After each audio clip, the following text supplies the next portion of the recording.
अस्सलाम वालेकुम दोस्तों। दिल्ली वीएफएस के बारे में बात करेंगे।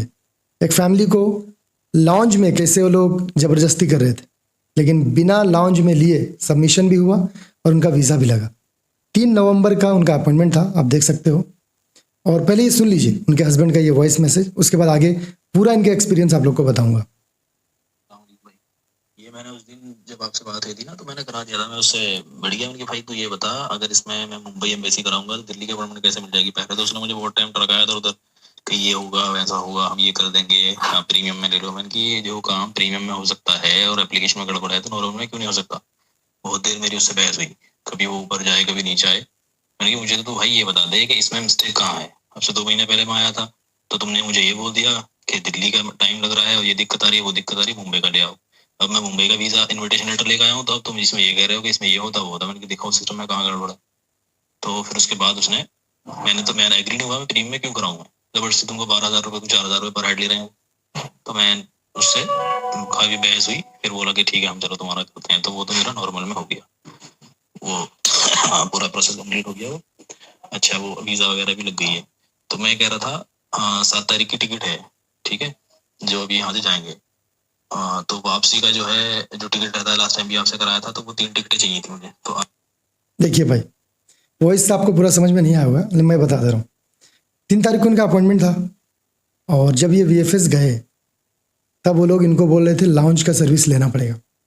क्यों बोल रहे थे? क्योंकि इनका इनविटेशन मुंबई से निकला है और ये गए दिल्ली का नेहरू प्लेस में। तो दिल्ली से अगर सबमिशन करेंगे तो लॉन्च लेना पड़ेगा, नहीं तो हम एक्सेप्ट नहीं करेंगे। वीएफएस वालों ने ये कहा। तब इन्होंने कहा भाई आज से 2 महीना पहले जब मैंने दिल्ली का इनविटेशन देके मेरे फैमिली को भेजा था, उस समय तो तुम लोगों ने एक्सेप्ट नहीं करा। उस समय तुम लोगों ने बोला दिल्ली से लेट आ रहा है, ये वो दिस दैट, अब इसको मुंबई करा लो। तो फिर इसकी फैमिली वहाँ से वापस आई थी। अभी जब ये मुंबई का लेके गए तो एक्स्ट्रा पैसा मांग रहे थे, 4,000 करके पर हेड। 3 लोग थे, 12,000 रुपये। इनका कहना बिल्कुल सही था। याद करिए 2 ढाई महीना पहले सिर्फ मुंबई से वीज़ा इशू हो रहा था, दिल्ली से नहीं हो रहा था। तो इनकी फैमिली को बेकार में वहाँ से लौटना पड़ा था, टाइम वेस्ट, पैसे का सब चीज़। तो इन्होंने बोला मैं लॉन्च क्यों लूँ, आप लॉन्च में ही आप ये सर्विस दे सकते हो, नॉर्मल में क्यों नहीं। जो सवाल मेरा था और अभी भी है वीएफएस से, वही सवाल इन्होंने भी करा कि भाई आप लॉन्च में कुछ भी गड़बड़ी है उसको आप ठीक करके दोगे, नॉर्मल में नहीं। भाई इसके पीछे क्या लॉजिक है? इनडायरेक्टली आप एक्स्ट्रा पैसा ले रहे हो, यही बोलिए ना। एम्बेसी का क्या रूल है वो भी मैं आप लोग को बता रहा हूँ, नाम वगैरह को लोग वीज़ा कैसे देते हैं, इमिग्रेशन का। लेकिन ये भाई अड़े रहे अपनी जीत पे। ये बोले नहीं मेरे को नॉर्मल ही चाहिए और वीज़ा सबमिशन करना है। वो बंदा बार बार ऊपर नीचे हुआ है। ऊपर नीचे मतलब ऊपर में वो लोग मैनेजर बैठते हैं वीएफएस में। आप भी जब भेज रहे हो ना फैमिली को, तो उनको बताइए कि मैनेजर से बात करें जब ऐसा सिचुएशन आता है तो। इसके बाद देखिए, मैंने इनसे ये भी पूछा दिल्ली में और क्या क्या आपने ऑब्जर्व करा, वो भी मुझे बताइए। मैं बोलूंगा तो कुछ लोग बोलेंगे ये अपने से बोलता है। सुन लीजिए भाई, इन्हीं की जुबानी सुन लीजिए आप, उसके बाद आगे बात करेंगे। देखा वहाँ लोग क्या कर रहे हैं, जो फर्स्ट फ्लोर पे ग्राउंड फ्लोर पे रहते हैं ना, वो कहीं ना कहीं ये कोशिश करते हैं कि जो ये लोग आए हैं एप्लीकेंट, अपनी एप्लीकेशन लेके कोई भी छोटी मोटी गलती निकाल के इनको प्रीमियम में हम ले जाएं, ठीक है ना। लॉन्च एक्सेस देते हैं और उनको 4,000 3,000 जो भी उनका है, वहाँ 4,000 था अभी जब मैं गया था, तो कि उसमें इनको डाल दें और उसके बाद जो है हम उनका प्रोसेस कर दें। बट वो एप्लीकेशन ऑलरेडी उन लोगों की ठीक होती है, उसमें ऐसा नहीं होता कि वो हो नहीं सकती। कोई भी एप्लीकेशन अगर ऐसी होगी जो नहीं हो सकती, तो वो प्रीमियम लॉन्च में जाके भी नहीं हो पाएगी, ठीक है ना। अब जब मैं लास्ट टाइम गया था तो उन्होंने एक मुझे गलती निकाल के दे दी थी। गौर किया ना आप लोगों ने क्या बोला भाई ने? यही बात मैं आप लोग को बोलता हूँ, नॉर्मल में अगर कोई मिस्टेक है, जेन्युइन मिस्टेक, तो वो लॉन्च में भी ठीक नहीं हो सकता। लोग जो बोलते हैं ना कि हम लॉन्च में ठीक करके देंगे, नहीं, वो सिर्फ आपको पढ़ाते हैं, एक्स्ट्रा पैसा लेते हैं। आगे सुन लीजिए आप। आपका जो है वो प्लेस ऑफ इशू पासपोर्ट में गड़बड़ हो गया है, तो हम इसको प्रीमियम में करेंगे। तब वो मैंने कराया नहीं था। अब जब मैं इस बार गया तो बहुत लोग परेशान थे। जो लोग बेचारे सीधे हैं, पढ़े लिखे कम हैं, तो उनको वो छोटी छोटी चीजों पे घुमा देते हैं।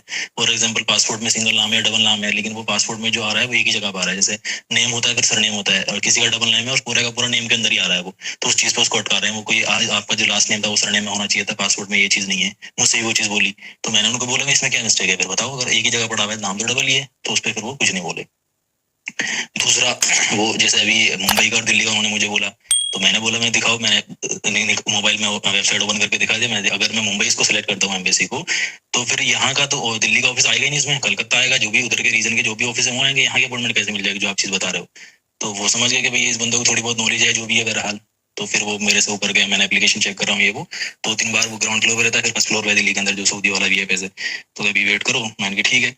तो वो कोशिश यही कर रहे हैं, जो मैंने नोटिस करा वहाँ पे काफी लोग परेशान भी थे कि कैसे ही भी उनकी एप्लीकेशन ठीक है, आगे ठीक नहीं होगी तो वो बिल्कुल मना कर देते हैं। ऐसे भी लोग थे कि जिनकी कोई एक्सपायर हो गई थी इनविटेशन लेटर या कोई और दिक्कत थी, तो उनका सीधा मना कर दिया नहीं हो पाएगा। जिनका हो सकता है और वो सामने वाले को कन्विंस कर सकते हैं कि भाई आप इसको प्रीमियम लॉन्च में ले जाओ, तो वो कोशिश करते हैं कैसे इसको घुमा फिरा के और प्रीमियम में डाल के अपना 4,000 का फीस बना लो, बात खत्म। और उसमें प्रीमियम में क्या ही हो रहा है, कुछ नहीं हो रहा है, बस थोड़ा सा प्रीमियम चीजें हैं वहाँ, तो सोफा वोफा पड़ा हुआ है और बस है। और वो नॉर्मल में भी सब कुछ ठीक ठाक है, AC वगैरह तो सब कुछ है वहाँ, ऐसा तो कुछ नहीं है। तो जबरदस्ती वो लोगों को परेशान करने वाली बात है जो मैंने नोट करा वहाँ पे, और कुछ नहीं है। बंदे को नॉलेज है, पता है, तो वो जाके भिड़ जाए तो वो फिर करके देते हैं। अगर उनसे बोले मुझे लिख के दे दो, मेरी एप्लीकेशन में काम स्टेक है, तो फिर वो फिर करा के देंगे, वो लिख के नहीं देंगे फिर वो तुमको, जब तुम्हारी एप्लीकेशन ठीक होगी तो, ठीक है ना। तो ये चीज चल रही है वहाँ पे, पूरा भीड़ है ही नहीं, एकदम खाली पड़ा रहता है। उसका रीजन यही है, लोग आ रहे हैं, उनका बस वहीं से जो चेक इन करते हैं डॉक्यूमेंट्स, वो वहीं से वापस भेज देते हैं। पूरा बात सुना ना भाई का। देखिए, VFS एक प्राइवेट कंपनी है, और जितना भी प्राइवेट कंपनी है, मैंने खुद भी प्राइवेट कंपनी में जॉब किया, इसलिए मुझे अच्छे से मालूम है, आप लोग भी हो सकते कि हो। प्राइवेट कंपनी, उनका एक ही टारगेट रहता है कि पैसा ज़्यादा कैसे हो, रिवेन्यू जनरेट करना है। जब मैं कॉल सेंटर में काम करता था एयरटेल का प्रोसेस में, तो हमें अपसेलिंग का टारगेट दिया जाता, नहीं अपसेल करना ही है, प्रोडक्ट देना ही है, इससे पैसा आएगा हमें। तो VFS का भी एक टारगेट रहता है इंटरनली, क्योंकि मैं जानता हूँ पर्सनली काफ़ी लोगों को जो VFS में काम करते हैं, उनका ये टारगेट है कि लॉन्च में तुमको लेना है इस महीने इतने लोगों को, नहीं तो एक्स्ट्रा पैसा आएगा कहाँ से। अब लॉन्च में किसको लेंगे भाई? जो लोग अकबका जाते हैं, या जो लोग सोचते हैं अरे जाने दो ना, पैसे ही जा रहा है ना, हमको काम से मतलब, उनका, या जिनको नॉलेज नहीं रहता। नॉलेज रहेगा तो आपका एक्स्ट्रा पैसा जाएगा नहीं। अब देखिए भाई, लास्ट टाइम एक फैमिली 700 किलोमीटर दूर से गई थी और उनका काम नहीं हुआ, वापस कर दिया था कोलकाता VFS। उसका भी मैटर हाईलाइट किया हुआ है। ये सब चीज़ को जब तक एक्सट्रीम मीडिया पे नहीं लाता हूँ ना, मेन मीडिया पे, तब तक अच्छे से सॉल्यूशन निकलेगा नहीं। आप लोग को इसलिए मैं बोल रहा हूँ कि ये सारी चीज़ को हाईलाइट कीजिए। एम्बेसी का देखिए रूल क्या, ये भाई ने जैसे नाम के लिए बोला, आप लोगों ने भी नोटिस किया होगा, वो नाम की वजह से लॉन्च दिलाते आपसे। नाम अगर मान लो किसी का रूबीना परवीन है, सरनेम में कुछ भी नहीं है, सिर्फ गिवन नेम में रूबीना परवीन दिया, सरनेम खाली। इनविटेशन आप भरोगे, कैसे भरोगे? कोई लोग रूबीना को फर्स्ट नेम में डालते हैं, लास्ट नेम में परवीन को डालते हैं, करेक्ट प्रोसीजर है, कोई टेंशन नहीं। एम्बेसी को कोई एतराज नहीं, वीज़ा आपको मिल जाएगा, ट्रैवल भी आप कर सकते हो। कुछ लोग रूबीना परवीन को फर्स्ट नेम में डालते हैं, लास्ट नेम में सरनेम ना होने की वजह से, ब्लैंक रहने की वजह से हस्बैंड का नाम डालते हैं या फिर फादर का। ये भी प्रोसीजर करेक्ट है, इसमें भी कोई दिक्कत नहीं है। लेकिन VFS वाले इसमें नुक्स निकालते हैं। कोई भी प्रोसेस कीजिए आप, सबको नहीं, वो लोग टारगेट बनाते हैं, जैसे भाई ने बोला ना वैसे ही। लेकिन अगर आपको नॉलेज रहेगा, आप बोल पाओगे, तो फिर वो लोग नहीं आपको मामू बनाएंगे, नहीं तो फालतू में आपको मामू बना देंगे। तो उनको बोलना, जब वो बोलेंगे ना कि नहीं आपका ये पासपोर्ट में ऐसा नाम भरना चाहिए था, ये भरना चाहिए था, एम्बेसी को कोई दिक्कत नहीं होता, उनको बोलना है। आपसे ज़बरदस्ती लोग अंडरटेकिंग ले सकते हैं, आप अंडरटेकिंग साइन कीजिए, लेकिन उनको भी बोलिए, आपको भी लिखित देना होगा कि ये एम्बेसी का रूल है। या VFS वाले का नाम पूछिएगा, लोग बताते नहीं हैं, डरते नहीं बताते नाम। इवन एम्बेसी का ये भी रूल है भाई, अगर मान लीजिए किसी का नाम, जैसे मैंने बोला रूबीना परवीन है, पासपोर्ट पे उनका स्पेलिंग मान लो RUBINA, एक ए है रूबीना, और इनविटेशन में डबल ए डाल दिया रूबीना, नाम का स्पेलिंग में, उच्चारण में कोई डिफरेंस नहीं हुआ, तो भी एम्बेसी को कोई दिक्कत नहीं हो, वीज़ा दे देते, उसके लिए रिजेक्शन नहीं आता है। लेकिन VFS वाले आपको अगर ऐसा रहा ना, तो वो लोग क्या करेंगे, एक्स्ट्रा पैसा ले लेंगे। कई लोगों का डबल एन रहता है, मोइनुद्दीन रहता है, मोइनुद्दीन में किसी का अगर डबल एन है और डबल एन में एक एन छूट गया इन्विटेशन में, तो भी एम्बेसी को दिक्कत नहीं है भाई, वीज़ा वो दे देगा। लेकिन VFS वाला आपको लॉन्च में फोर्स करवाएगा। ये सब चीज़ आप लोग जान कर रहिए।